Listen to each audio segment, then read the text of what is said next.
علیکم. ابرار رشید آپ کی خدمت میں ایک مرتبہ پھر حاضر ہے اور آپ سے درخواست کہ اگر ابھی تک آپ نے چینل کو سبسکرائب نہیں کیا تو اسے سبسکرائب کر لیں. جو گھنٹی کا بٹن ہے اس کو ضرور پریس کریں. آپ کا بہت بہت شکریہ. اب جبکہ یورپ کے مختلف ممالک میں کرونا کی چوتھی لہر کا آغاز ہو چکا ہے، مختلف یورپی ممالک کے مختلف شہروں میں لاک ڈاؤن، رات کے کرفیو کا نفاذ بھی ہو چکا ہے، سفری پابندیوں کا اعلان بھی ہو چکا ہے، بارڈرز کلوز کیے جا رہے ہیں. دنیا کے بیشتر ممالک اب بھی کرونا وائرس کے جسے سخت ترین پروٹوکولز کہتے ہیں ان کی زد میں ہے، جن میں آسٹریلیا، ہالینڈ، جرمنی، آسٹریا، یہاں تک کہ فلپائنز بھی اس کی زد میں ہے. لیکن دوسری جانب ہم دیکھتے ہیں کہ پاکستان اور یو اے ای سے کرونا وائرس کے حوالے سے بڑی اچھی اور مثبت خبریں سامنے آ رہی ہیں. یعنی کرونا وائرس کے کیسز میں نمایاں کمی واقع ہو رہی ہے. اس وقت بظاہر ایسے لگتا ہے کہ پاکستان میں کرونا نہیں بلکہ ڈینگی وائرس سے زیادہ ہلاکتیں ہو رہی ہیں، یا ڈینگی کا شکار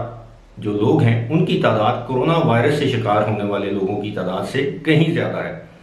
اب گزشتہ 24 گھنٹوں کے دوران پاکستان میں 311 کرونا وائرس کے کیسز رپورٹ ہوئے، 4 اموات ہوئیں، اور جو شرح ہے ٹیسٹ کے ساتھ ساتھ جس کو ہم پازیٹیوٹی شرح کہتے ہیں، یعنی کرونا کے مثبت کیسز کی شرح ہے، وہ 0.78 ہے، یعنی 1% سے بھی کم ہے. دوسری جانب ہم دیکھتے ہیں کہ یو اے ای میں بھی کرونا وائرس کے کیسز کی تعداد میں نمایاں کمی دیکھنے میں آئی ہے، اور گزشتہ 24 گھنٹوں کے دوران کل 63 کیسز سامنے آئے ہیں، اور اچھی بات یہ ہے کہ کوئی موت واقع نہیں ہوئی. اب یہ تو میں سمجھتا ہوں کہ بہت اچھی خبر ہے، لیکن اس کے ساتھ ساتھ جو جڑی ہوئی خبر ہے وہ یہ ہے کہ اب اس طرح کے عوامل سامنے آ رہے ہیں، اس طرح کے اشارے مل رہے ہیں کہ شاید مستقبل قریب میں اگر پاکستان میں کرونا وائرس کے کیسز کی تعداد اسی طرح کم ہوتی رہی تو پاکستان سے یو اے ای جانے والوں کے لیے جو ریپڈ ٹیسٹ کی جو شرط ہے، ریپڈ PCR ٹیسٹ کی جو شرط ہے، جس کے 5,000 روپے وصول کیے جاتے ہیں مختلف ایئرپورٹس پر، اس کو بھی ختم کر دیا جائے گا. لیکن اس میں وہی بات ہے کہ ایک مافیا ہے جو نہیں چاہتا کہ پاکستان سے اس شرط کو ختم کیا جائے، کیونکہ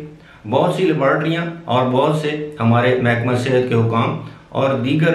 جو ادارے ہیں جس میں سول ایویشن ہے،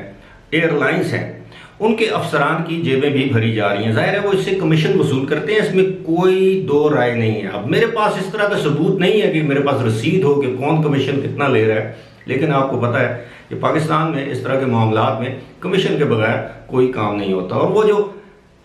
لیبارٹریز قائم ہیں مختلف ایئرپورٹس پر، وہ عوام کو دونوں ہاتھوں سے لوٹنے میں مصروف ہیں. یہاں تک کہ کچھ ذرائع سے میری بات ہوئی ہے، ان کا یہ دعویٰ ہے کہ جی آپ 1 یا 1.5 گھنٹے میں یہ جو ریپڈ PCR ٹیسٹ ہے اس کی رپورٹ دے ہی نہیں سکتے. اب ایئرپورٹ پر ایک چھوٹا سا کھوکھا ہے، کاؤنٹر ہے، وہاں پر آپ کا ٹیسٹ لیتے ہیں اور 1 گھنٹے بعد آپ کو کہتے ہیں جی آپ کی رپورٹ نیگیٹو ہے یا پازیٹیو ہے، جو بھی ہے. ایسا کہتے ہیں کہ ممکن نہیں ہے، اس کے لیے کم از کم 4 گھنٹے درکار ہیں، لیکن 1-1.5 گھنٹے میں آپ کو ٹیسٹ مل جاتا ہے. لیکن بات وہی ہے کہ 5,000 روپے وصول کیے جاتے ہیں. اب جو میری اس وقت ویڈیو کا جو موضوع ہے وہ یہ ہے، ایک ویڈیو میں نے پہلے بھی اس بات کا تذکرہ کیا ہے کہ کہیں ایسا تو نہیں کہ یورپ سے جو لوگ ہیں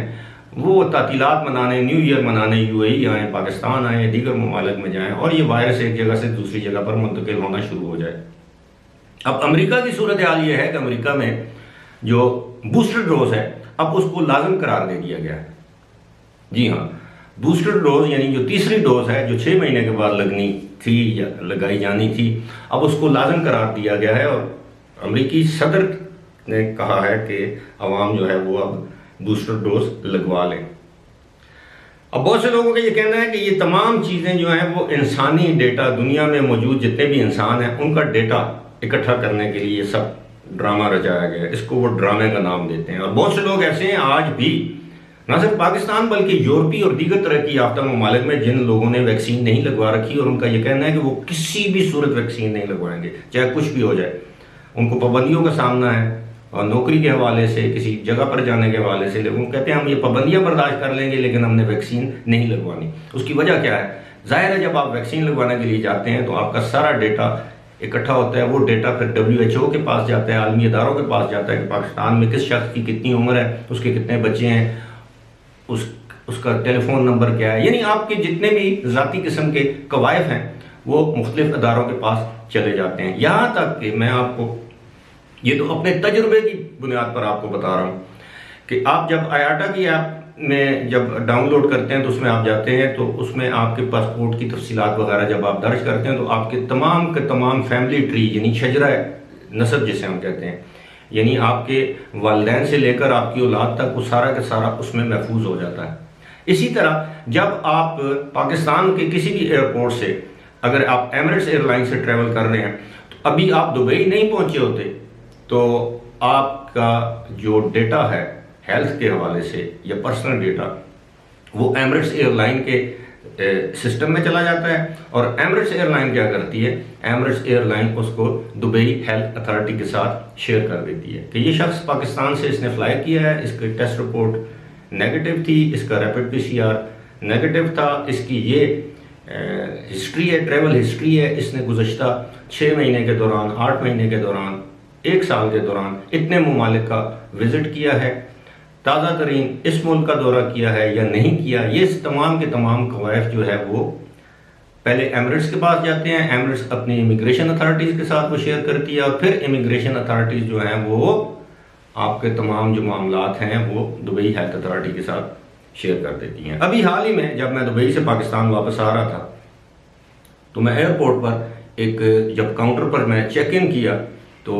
ظاہر ہے وہ میرا پاسپورٹ دیکھا اور مجھے اس نے کہا، خاتون نے جو چیک ان کروا رہی تھی، کہ آپ اس کیمرے میں دیکھیں۔ جب میں نے اس کیمرے میں دیکھا اس کے بعد آگے میں جس جگہ بھی گیا مجھے پاسپورٹ دکھانے کی ضرورت محسوس نہیں ہوئی۔ میں سمارٹ گیٹ کی بات نہیں کر رہا، میں عام گیٹس کی بات کر رہا ہوں، سوائے اس جگہ کے جہاں پر ایک امیگریشن کے شخص نے میرے پاسپورٹ پر ایگزٹ کی سٹیمپ کی۔ اس کے علاوہ کسی جگہ بھی نہ میرا پاسپورٹ دیکھا گیا، نہ میرا بورڈنگ کارڈ دیکھا گیا۔ جہاں جاتا تھا آگے جو لائٹ ہے وہ گرین ہوتی تھی اور میں گزر جاتا تھا، یہاں تک کہ جہاز میں سوار ہونے تک میرا بورڈنگ کارڈ یا پاسپورٹ کسی نے نہیں دیکھا۔ اب اس کا کیا مطلب ہے؟ اس کا مطلب یہ ہے کہ میرا جتنا بھی ریکارڈ ہے وہ نہ صرف ایمریٹس بلکہ دبئی کی اتھارٹیز کے پاس محفوظ ہے، اور یہی وجہ ہے کہ جب میں ویزے کے لیے اپلائی کرتا ہوں تو میرا سارا ریکارڈ ان کے پاس ہوتا ہے اور مجھے ویزا 18 گھنٹے یا زیادہ سے زیادہ 24 گھنٹے کے اندر مل جاتا ہے۔ اب یہ ایک ایسی گیم ہے جس کے حوالے سے اب یہ کہا جا رہا ہے کہ یہ سارے کا سارا ڈیٹا کسی ایک جگہ پہ جمع ہوگا اور اس کو استعمال کیا جائے گا۔ استعمال کیسے کیا جائے گا؟ کہ آپ کے اوپر چیزیں فروخت کرنے کی پابندی ہو جائے گی، پابندی نہیں، آپ کے اوپر چیزیں فروخت کرنا آسان ہو جائیں گی، آپ کے پاس میسیجز آئیں گے، ای میلز آئیں گی، واٹس ایپ پر میسیجز آئیں گے، فیس بک پر آئیں گے، آپ کوئی براؤزر کھولیں گے اس پر آپ کی پسند والی چیز جو ہے وہ سامنے ہوگی اور آپ کو قائل کیا جائے گا کہ آپ یہ چیز خرید سکتے ہیں۔ ایئر لائنز کے پاس آپ کا ڈیٹا چلا جائے گا، وہ آپ کو مختلف پروموشنل وہ چیزیں بھیجیں گی۔ اب اس دنیا میں اب آپ کی کوئی چیز، میں آپ کو یہی مثال دینا چاہتا ہوں، اس دنیا کی کوئی چیز اب آپ کی کوئی چیز دنیا سے مخفی نہیں رہے گی۔ مثال کے طور پر حالیہ دورے سے جب میں دبئی سے پاکستان آیا تو نیکسٹ ڈے مجھے میسج آیا کہ how was your trip to Dubai, کہ آپ کا دبئی کا دورہ کیسا تھا۔ اب ظاہر ہے میں نے کوئی اس کا اعلان تو نہیں کیا تھا، تو ان کو معلوم تھا، اور ان کو یہ بھی معلوم تھا کہ اس دفعہ میں فلاں ہوٹل میں ٹھہرا ہوں، تو مجھے باقی ہوٹلوں کے ایڈریسز آنا شروع ہو گئے کہ نیکسٹ ٹائم آپ اس ہوٹل میں ٹھہریں، اس ہوٹل میں ٹھہریں۔ تو یہ ساری چیزیں کہنے کا مقصد یہ ہے کہ اب ہماری جو پرائیویسی ہے، جو نجی ہماری جو معلومات ہیں وہ کسی سے مخفی نہیں ہیں۔ اچھی خبر یہ ہے کہ پاکستان اور UAE میں کرونا کے کیسز نیچے آ رہے ہیں، لیکن جو بری خبر ہے وہ یہ ہے کہ جنوری کے بعد آپ دیکھیں گے کہ چوتھی وبا پاکستان اور UAE میں بھی دوبارہ سر اٹھائے گی۔ اللہ کرے ایسا نہ ہو، لیکن بظاہر ایسے ہی لگتا ہے۔ فی الحال اسی کے ساتھ مجھے دیجیے اجازت، خدا حافظ۔